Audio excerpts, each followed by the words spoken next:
Estás viendo una orza de barro que conservó carne durante 12 meses, sin una gota de frío. Rosario, nutricionista, estaba segura de que su abuelo Emilio se equivocaba. Hasta que él abrió la orza de la matanza pasada y el lomo en manteca apareció intacto. La ciencia moderna confirmó después cada paso: la sal, el curado, la anaerobiosis. Y cuando entiendas el secreto que alimentó a España durante siglos, mirarás la despensa de tu abuela con otros ojos. Emilio pertenece a la última generación que entendió la matanza no como folclore, sino como tecnología de supervivencia. Rosario, su nieta recién titulada, lo miraba con cariño, pero también con la certeza de quien ha estudiado microbiología y sabe lo que recomienda la OMS. Para ella, guardar lomo en manteca sin nevera era jugar con fuego. Hasta que el abuelo le mostró las 3 reglas que convertían aquella despensa en la nevera más fiable de España.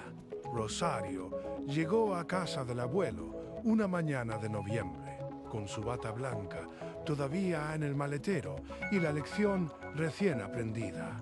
Emilio la esperaba junto a la orza de barro. Esa misma vasija que había visto desde niña en la despensa sin frío. Ella le tendió el teléfono con un estudio de la Agencia Española de Seguridad Alimentaria. La carne conservada en aceite, sin refrigeración, según aquel documento, era un riesgo de botulismo. El abuelo sonrió sin leerlo. Luego levantó la tapa, apartó una capa de manteca blanca y dejó al descubierto un lomo en su punto exacto, con el mismo color del día que lo había introducido 12 meses atrás. Para entender lo que ocurrió después, hay que retroceder a un tiempo en que la nevera no existía y la muerte de un cerdo decidía quién pasaba hambre en invierno. Cada noviembre, coincidiendo con San Martín, las familias rurales se reunían en la matanza. Era una ceremonia de 3 días donde se aprovechaba cada hueso, cada víscera, cada gota de sangre. Los hombres despiezaban, las mujeres adobaban, los niños frotaban pimentón sobre los lomos. Nada iba a la basura. Y la pieza más valiosa, la que se guardaba para las ocasiones extraordinarias, terminaba dentro de una orza de barro cubierta completamente por manteca. Así, aguantaba un año sin frío. La ciencia que hay detrás es tan antigua como precisa. El primer paso era la sal. Cuando aplicas sal sobre la carne, la ósmosis hace su trabajo. Extrae el agua de las células y crea un ambiente donde las bacterias no pueden sobrevivir.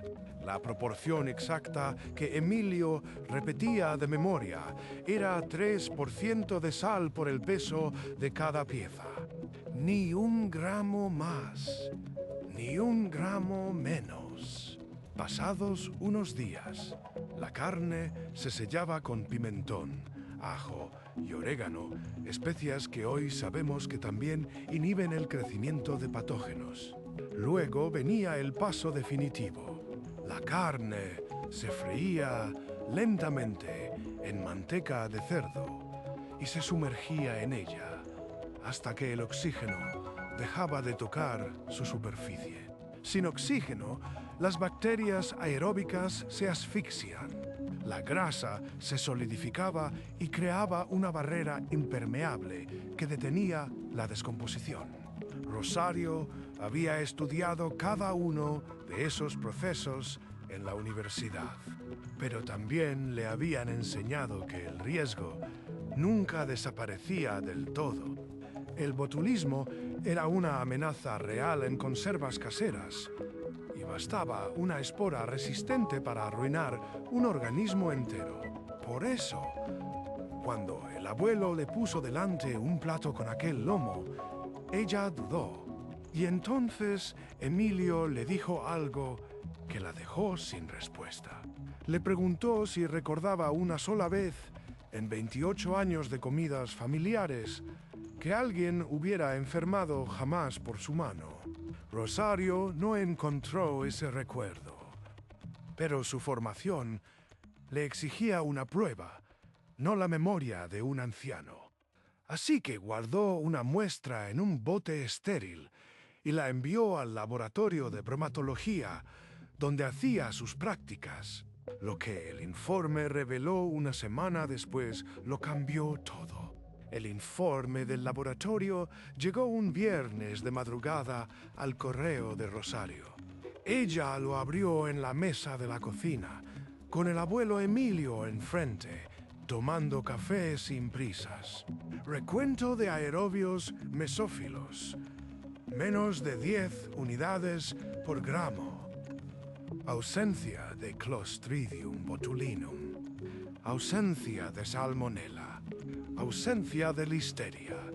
El lomo en manteca no solo era apto para el consumo, era objetivamente más seguro que media docena de embutidos industriales que ella misma compraba cada semana. Durante casi un minuto, Rosario no dijo nada. Después, colocó el papel sobre el mantel, miró al abuelo y le preguntó cómo un hombre sin laboratorio había logrado aquello. Emilio se levantó, abrió una libreta forrada de hule negro que guardaba en el cajón del pan y le enseñó la página que resumía 50 años de matanzas. Solo había 3 reglas. La primera era la sal. 3 kilos por cada 100 de carne, ni uno más ni uno menos. Lo que Rosario acababa de comprobar en clase de bromatología era que por debajo del 3%, las bacterias sobreviven. Por encima del 6%, la carne se vuelve paja. Emilio llevaba toda la vida aplicando el margen exacto. La segunda regla eran las especias. Pimentón de la Vera, ajo machacado y orégano seco. Lo que el abuelo llamaba el adobo seco de la abuela resultó ser un cóctel antimicrobiano que hoy la ciencia documenta. El pimentón contiene capsaicina, que inhibe bacterias gram positivas. El ajo libera alicina al machacarse, un compuesto que destruye la pared celular de patógenos como el estafilococo. El orégano aporta carbacrol, activo incluso contra esporas. 3 ingredientes de despensa, funcionando como un conservante triple. Pero la tercera regla era la que cerró el sistema por completo. Después de salar y adobar, Emilio freía cada pieza en manteca a fuego lento hasta que la superficie se sellaba. Luego la sumergía en la orza de barro y la cubría con una capa de grasa líquida que al enfriarse se endurecía como cera. Ahí no entraba oxígeno, y sin oxígeno, las bacterias aeróbicas se asfixian. Lo que Rosario había estudiado como anaerobiosis aplicada era, en realidad, el instinto de generaciones que no sabían pronunciar la palabra anaerobiosis. El botulismo, el terror de cualquier conserva casera, necesita un ambiente sin oxígeno, sí, pero también humedad alta y un pH superior a 4.6. La fritura previa bajaba la actividad de agua a niveles donde la toxina no puede formarse. La sal la reducía aún más. Las especias acidificaban la superficie. Emilio no sabía nada de actividad de agua ni de pH. Simplemente cumplía las 3 reglas como las cumplió su padre y su abuelo antes que él. Y en 5 décadas, ningún comensal enfermó jamás. Pero Rosario dio un paso más. Pidió permiso para llevarse la orza vacía al departamento de materiales de la facultad. Lo que descubrió allí añadió una cuarta capa de seguridad que ni el propio Emilio sospechaba. La cerámica porosa del barro cocido permitía una microventilación constante que regulaba la humedad interior sin dejar pasar insectos ni luz. Cada orza respiraba lo justo para que no se formara condensación sobre la manteca. Eso impedía que el agua se acumulara en la superficie y abriera corredores de oxígeno hacia el interior de la carne. Lo que parecía un simple recipiente era en realidad un estabilizador pasivo de temperatura y humedad, diseñado empíricamente siglos antes de la Revolución Industrial. Cuando Rosario presentó estos datos en un seminario de tecnología alimentaria, un profesor la interrumpió a los 10 minutos.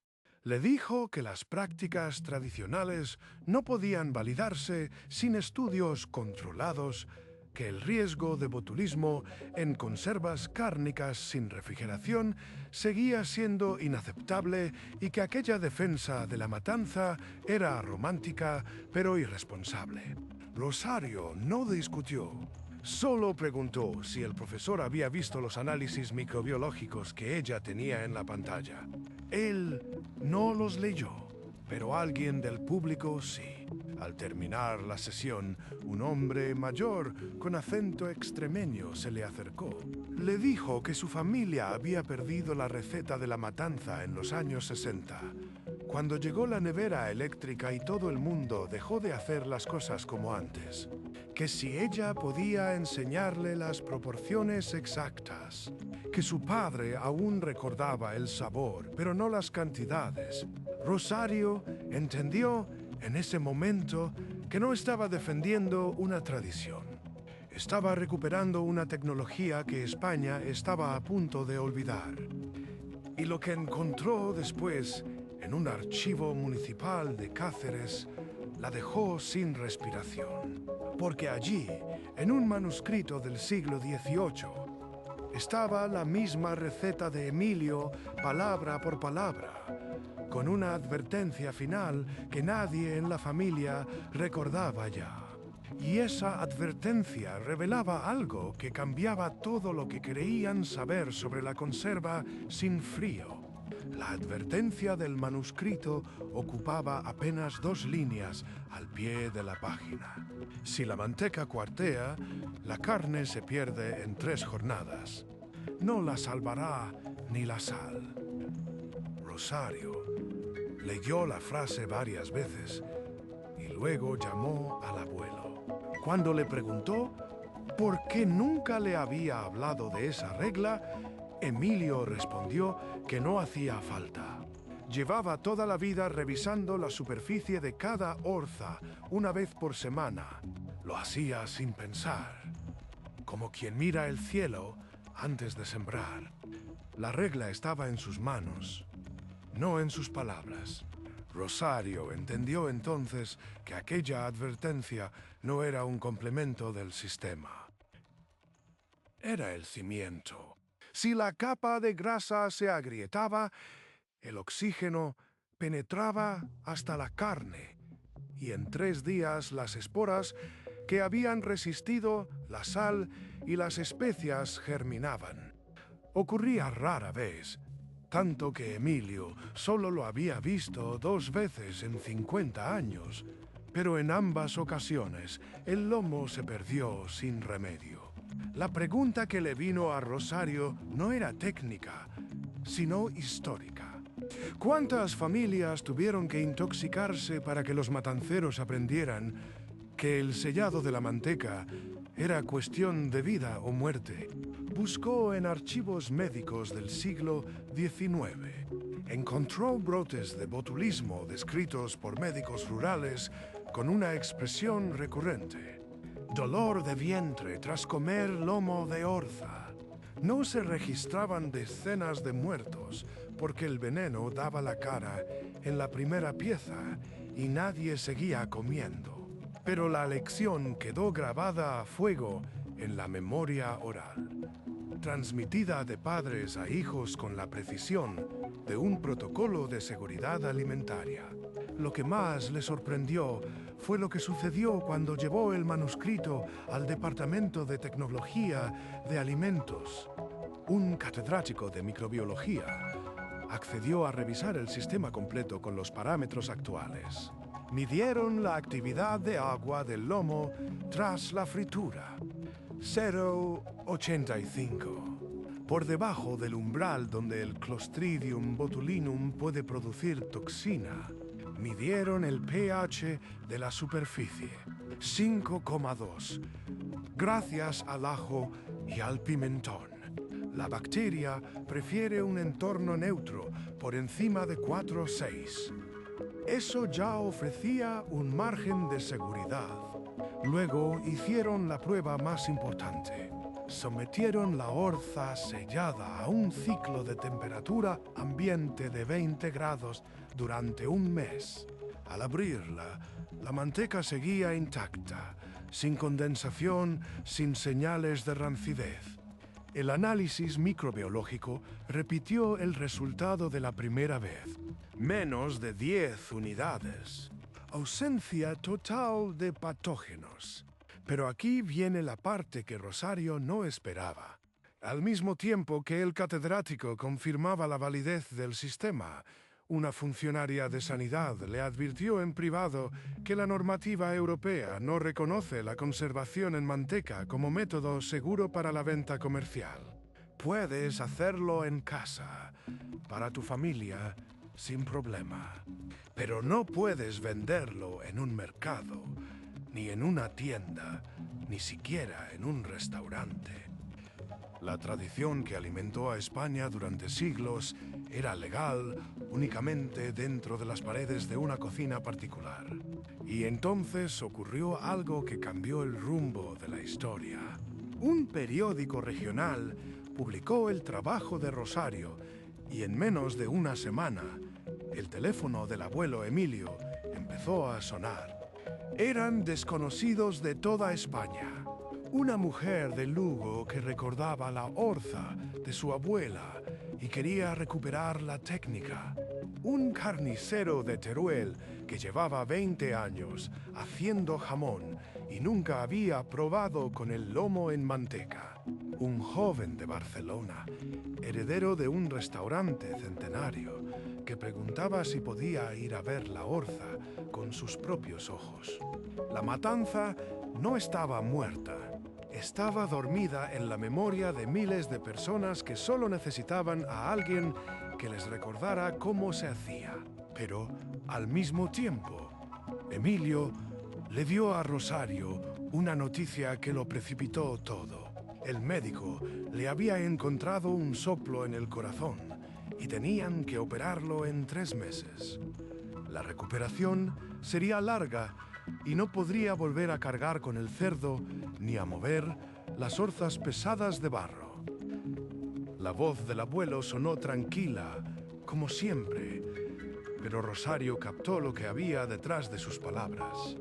Aquella era la última oportunidad de vaciar todo lo que él sabía, antes de que el conocimiento se fuera con él. Así que Rosario tomó una decisión.